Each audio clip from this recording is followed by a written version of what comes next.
ज्योतिष और जीवन में आपका स्वागत है। श्री गुरुचरणों में नमन कर श्री गणेश की वंदना करता हूं। पिछले वीडियो में हमने चर्चा की ईस्वी सन 2024 सबके लिए कैसा बीतेगा, सामान्य रूप से क्या सावधानी बरतनी चाहिए और किसी के लिए कोई विपरीत सामान्य से उससे बचने का उपचार क्या, इस पर आप मूल रूप से देखें तो अक्टूबर 2017 से जब से शनि देव ने धनु राशि में प्रवेश किया है तब से लेके अब तक ऐसे विलक्षण घटनाएं घट रही, ऐसे ऐसे कार्य हो रहे हैं जिनकी कभी हमने कल्पना नहीं की होगी।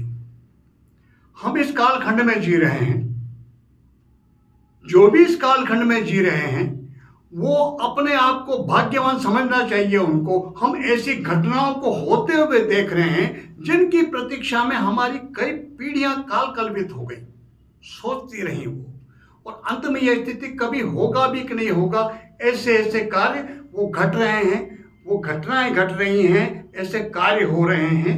कब कब उनकी नींव पड़ी अक्टूबर 2017 के बाद से अब तक हो रहा है। कब तक है ये? 2027, 28 और 29 तक भी मान के चले हम। ये जो 12 वर्ष का कालखंड है, इस समय में ऐसे ऐसे कार्य होंगे जिनकी हमने किसी ने आज तक कल्पना नहीं की होगी। तो ये परिवर्तन का जो समय चल रहा है, सार की बात अगर देखें तो इनमें जो कुछ सार्थक घटेगा वो किसके लिए हित में है?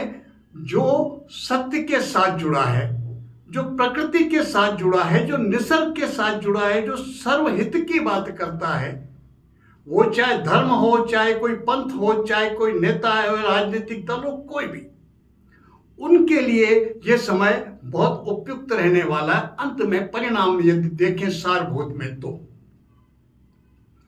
चाहे व्यक्ति विशेष हो या कोई भी, अगर किसी भी तरह से अनुचित मार्ग पर है तो उन सबको इस समय में परेशानी देखनी पड़ेगी। शनिदेव कुल मिलाकर के वो न्याय की स्थिति में हैं और बहुत कठोरता से न्याय की स्थिति पे, न्याय करने के इस पे चल रहे हैं, इसलिए ऐसा घटेगा।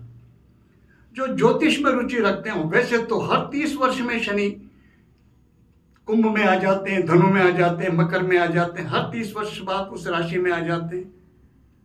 गुरु का भ्रमण भी 12-13 वर्ष में उस राशि पे पुनः हो जाता है, राहु 18 वर्ष में।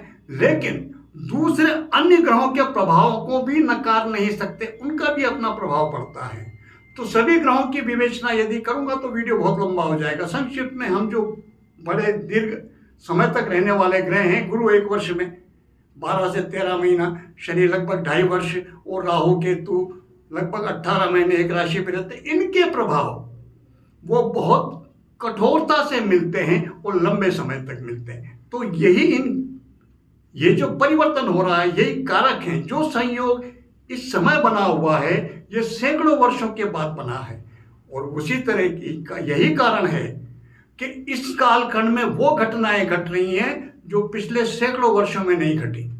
अभी 30 अक्टूबर 2023 को राहु वो चले जाएंगे मेष राशि को छोड़ करके और मीन में। अभी गुरु और राहु दोनों यहां पर चल रहे हैं। ये 14 जनवरी 2025 की जन्म कुंडली है, 3 दिन में दोपहर 1 बजे की ग्रह स्थिति है ये जो कुंडली बनी हुई। अभी राहु और गुरु दोनों ही यहां पर चल रहे हैं। गुरु कुंडली में, काल पुरुष की कुंडली में धर्म भाव के स्वामी बनते हैं, और वो जब राहु से पीड़ित हैं, परिणाम भी हम देख रहे हैं। सनातन धर्म के प्रति कैसी कैसी बातें हो रही हैं ये हम सब देख रहे हैं। ये सब समय का ही प्रभाव है। राहु से जब पीड़ित हैं, जब वो पाप प्रभाव में हैं, गुरु चांडाल दोष बना हुआ है, तो जो चांडाल जैसा कर्म करे वही चांडाल। तो गुरु पीड़ित हो रहे हैं, हम साक्षात प्रत्यक्ष देख रहे हैं हम। तो 30 अक्टूबर को गुरुदेव यहां पर अकेले रह जाएंगे, राहु चले जाएंगे मीन राशि में। अब शनि देव की पूर्ण तीसरी दृष्टि इस काल पुरुष की कुंडली में मेष राशि पर, गुरुदेव यहां अकेले। तो न्याय की जो स्थिति, और 30 अक्टूबर 2023 से लेकर के 1 मई 2024 तक गुरुदेव यहां अकेले रहेंगे। और शनि की पूर्ण दृष्टि यहाँ रहेगी। धन भाव के स्वामी वो लग्न में चलेंगे, मेष राशि में, मित्र राशि में, और शनि देव की एक न्यायकारक शनि की दृष्टि में। तो हम देखेंगे 30 अक्टूबर 23 से 1 मई 24 के बीच में बहुत कुछ विलक्षण घटेगा। हमें उसके लिए तैयार रहना चाहिए, बहुत सावधान रहना चाहिए। हमें अपनी तरफ से कोई ऐसा काम नहीं करना चाहिए जिसकी वजह से हमारा भी नाम उसमें आए कि हम भी कट्टर पंथ के ये होते, क्योंकि सनातन धर्म का कट्टरता से कोई संबंध नहीं। इस मामले में सावधानी बहुत बहुत जरूरी, बहुत आवश्यक है। जहां वो हितकारक रहेगा वहीं वो थोड़ी सावधानी बरतने के संकेत भी दे रहे हैं। क्यों? कि गुरुदेव आखिर मेष राशि में, मेष राशि किसका कार्य? मंगल की स्वामी, और उसमें अहंकार भी एक गुण, दुर्गुण कुछ भी कहें, वह भी प्रभाव है किसका? मंगल का। तो हमें अहम भाव में नहीं आना, अहंकार से बचना बहुत जरूरी है। और इसी 6 महीने की समयावधि में यहां पर बैठ करके गुरुदेव पंचम दृष्टि डालेंगे 5वें भाव पर, सप्तम दृष्टि सप्तम स्थान पर, और नवम दृष्टि नवम स्वयं के अपने स्थान पर। तो 30 अक्टूबर 2023 से 1 मई 2024 तक का जो समय कुल मिलाकर के ये सबके लिए अच्छा समय रहने वाला है। हमें अच्छे समय का लाभ तो उठाना है, अहंकार पर नियंत्रण रखते हुए। लेकिन गुरु जिस बात का कारक, गुरु कारक की शुभता के, गुरु कारक की जिम्मेदारी के, गुरु शब्द का अर्थ ही होता है वजनदार। तो आम व्यक्तियों को जिनकी भी कुंडली में गुरु शुभ स्थिति में, उनके इन 6 महीनों में शुभ कार्यों पर बहुत बड़ा व्यय भी वो करवाएंगे, शुभ कार्य घटित होंगे उनके हाथों से। तो जब कोई भी शुभ कार्य हो बिना पैसे के तो होता नहीं, तो व्यय की स्थिति भी बनेगी। जिम्मेदारी का एहसास कराएंगे, और जिम्मेदारी के एहसास के कारण अपने आप को जो स्वतंत्रता बनी रहती मन में, मानसिक तौर पर दबाव की अनुभूति कोई कम कोई ज्यादा हर व्यक्ति करेगा। बात करते हैं 1 मई 2024 के बाद। 1 मई 2024 से लेकर के और 14 मई 25 इस समयावधि में, इस वर्ष में, इसमें गुरुदेव यहाँ वृषभ राशि में रहेंगे। राहु भी इसी समयावधि में वो मीन राशि में रहेंगे। यह समय बहुत सावधानी पूर्वक निकालने का है। हर व्यक्ति के लिए अत्यंत सावधानी की आवश्यकता इस समय में रखने की। कौन सा समय है? तारीख नोट करें आप, 1 मई 2024 से 14 मई 2025 एक वर्ष। कारण क्यों है ऐसा? गुरुदेव व्यय भाव के स्वामी हैं, काल पुरुष की कुंडली में मीन राशि है उनकी, 12वें स्थान में वहां राहु बैठे, और वो कहां विराज गए? दूसरे स्थान में शुक्र की राशि में, जिससे उनकी मित्रता रही।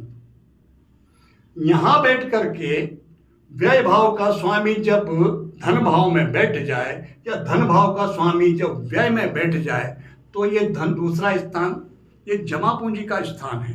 अर्थ के 2 पक्ष हैं, एक आय और एक बैलेंस। बैलेंस अलग चीज है, इनकम अलग चीज है। तो यहां से बैलेंस देखा जाता है, जमा पूंजी का विचार किया जाता है। गुरुदेव जब यहां विराजेंगे व्यय भाव के स्वामी होकर के, तो 1 मई 24 से 14 मई 25 के बीच में आर्थिक मामले में सबको बहुत सावधानी रखनी होगी। परिवारजनों को कुछ भी देना, जिनसे हमारा रिश्ता है किसी भी तरह का पारिवारिक, वो आर्थिक मदद मांगते हैं, बहुत सोच समझ के। हम आर्थिक समाज में रहते हैं, परिवार में हम समाज के हिस्से हैं, वो मदद करना बहुत, लेकिन सावधानी बहुत आवश्यक है। थोड़ी भी लापरवाही यदि बरती तो इस समय में दिया हुआ पैसा, इस समय में गया पैसा वापस नहीं आएगा। इस बात की सावधानी। वो व्यय अपनी जगह है, लेकिन नुकसान नहीं होना चाहिए। लेकिन चूंकि इस मीन राशि में राहु भी बैठे हैं, एक तरह से वो राहु जहां पर गुरु की जो युति है चांडाल योग की तो निकली, लेकिन वो गुरु के ही घर में चले गए व्यय स्थान में। तो कल्पना भी नहीं की होगी ऐसे व्यय, ऐसी खर्च की स्थिति बनेगी। इसलिए इस समय को बहुत सावधानी पूर्वक निकालने की आवश्यकता है। और ये किसी एक दे व्यक्ति सबके सामान्य, किसी को कम किसी को ज्यादा, सबको इस मामले में सावधानी बरतना बहुत आवश्यक है। 4 जून 2027 तक शनि मीन में रहेंगे, शनि भी आ जाएंगे मीन में। 4 जून 27 जब शनि मीन में रहेंगे, कुंभ से निकल करके वो शनि 30 मार्च 25 को शनि मीन में जाएंगे। 30 मार्च 25 से लेकर के 4 जून 27 तक शनि भी मीन में, राहु वहीं पर।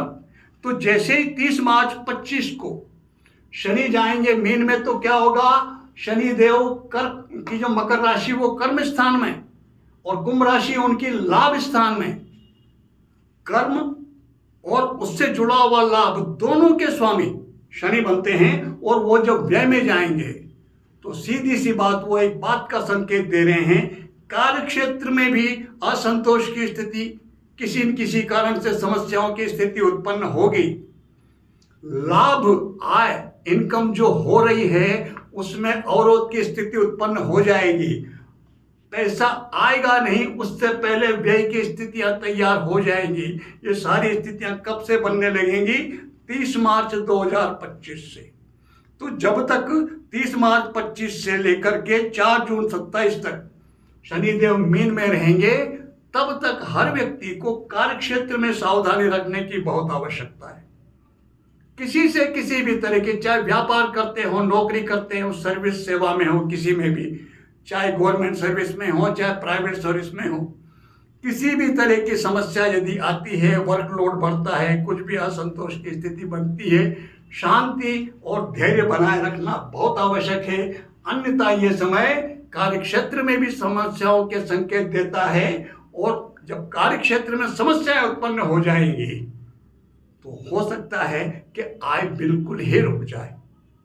कार्य क्षेत्र वही अगर इफेक्टेड हो गया, व्यापार हो या नौकरी हो, तो फिर आय तो इफेक्टेड होनी ही होनी है।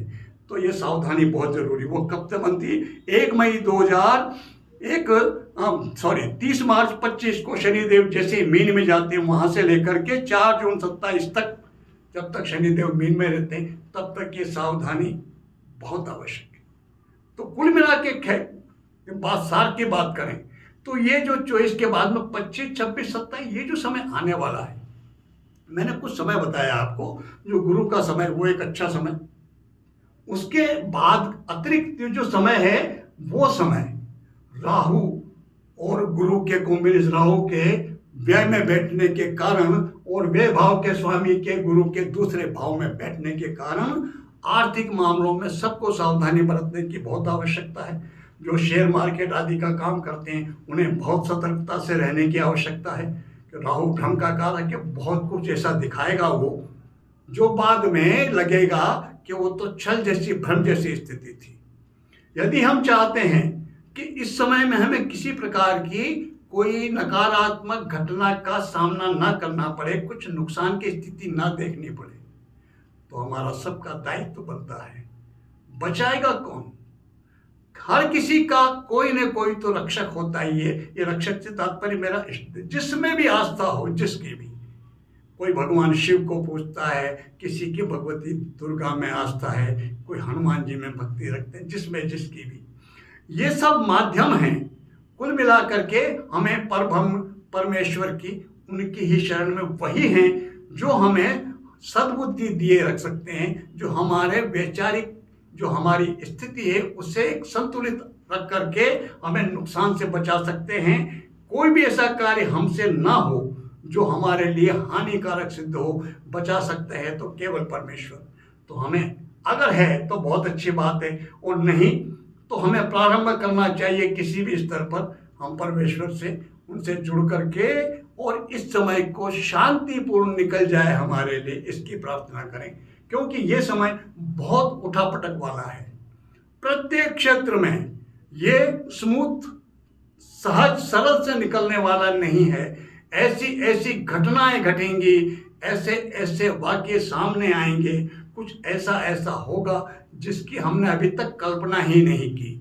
बहुत कुछ इनमें सार्थक होगा, सकारात्मक बहुत कुछ, लेकिन जब परिवर्तन के लिए कुछ भी सकारात्मक घटता है तो वो भी थोड़ी बहुत तो पीड़ा पहुंचाता ही पहुंचाता है। हमको उसे सहन करने के लिए तैयार होना चाहिए। ये जो समय है 25, 26, 27, यह आप सबके लिए शांतिपूर्ण व्यतीत हो, सबके लिए लाभकारी व्यतीत हो। इसी प्रार्थना के साथ मैं आप सबको नमन करता हूँ। नमस्कार।